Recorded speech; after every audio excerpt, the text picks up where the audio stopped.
Hooptie update. This is what we have going on. I decided to replace the timing belts down here. There's two timing belts on this EJ, sorry, it's not an EJ motor, it's an EA82 engine.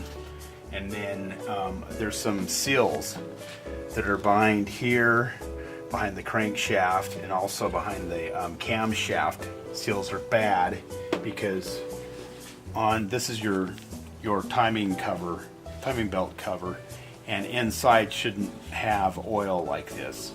And these are signs that your oil seals are bad, and that causes a lot of leaking on the garage floor and that sort of thing. So we'll go ahead and replace these, and don't focus in too close. Are you zooming in? No. Okay, so we're going to replace the seals. I have new timing belts, new seals on order, and then that way it shouldn't be leaking oil too much.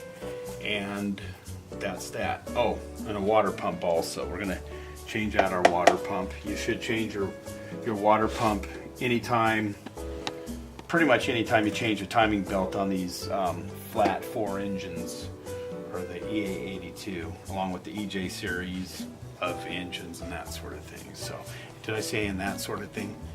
Anyhow, that was just a small update on our Hooptie project.